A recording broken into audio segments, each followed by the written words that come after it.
पट्टनायक गोटे परिवार बृहत परिवार ताकर बायोलॉजिकल परिवार व्यतिरेके ताकर एक विराट परिवार ओडिशा रे निश्चित भाव में था जहाँ सहित ताकर मार्मिक एवं अंतरंग राजनीतिक संपर्क थिला।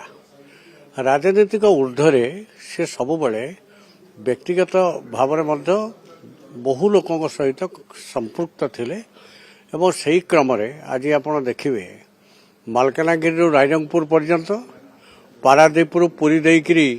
संबलपुर बरगढ़ पर्यंत ये समग्र ओडिशा बोली जहाँ को आम कहूचे सबु अंचल किसी प्रेमी अच्छा किसी भल पाइबा लोक अच्छा 30 वर्ष तले 17 तारिख एप्रिल मसरे ओडिशार से उत्तुंग व्यक्तित्व विजु पट्टनायक देहावसान होता तापर से लिगेसी को ताकर राजनीतिक दिगटा को आधार करी विजु जनता दल ना रे गोटे दल सृष्टि है एवं सी 24 वर्ष शासन क्षमतार रहा क्रमशः लक्ष्य करा जाउची विजु पट्टनायक जो दृष्टिकोण थिला साधारण जीवन प्रति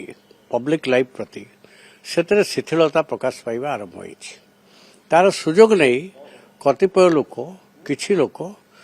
विजु पट्टनायक संपर्क में जहाँ जानती बा न जानती से प्रकार भाव में विभिन्न प्रकार मतामत प्रकाश करुछन्ति। तेणु ए वर्ष गोटे ओडिशा नागरिक मंच आनुकूल्य रे विजु पट्टनायक सारा ओडिशा रे जो माने शुभेच्छु तांको भल पाइबा पीढ़ी पर पीढ़ी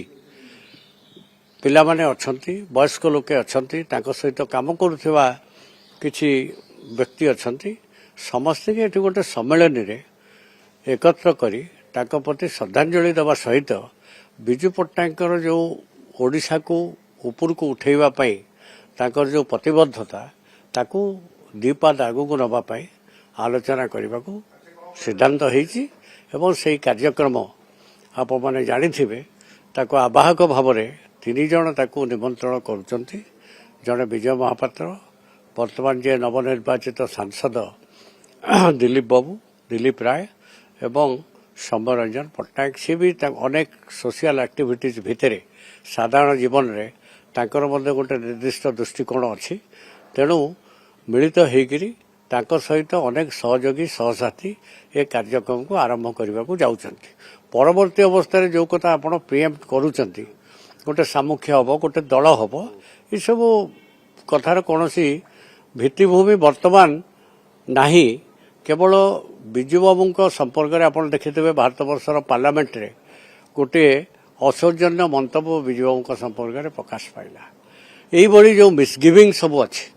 ताकू किभली भाव में आम आग को नहीं पारिबा ठिकना भाव में विजु पट्टनायक को उपस्थापित करी हबो से होची सम्मेलन।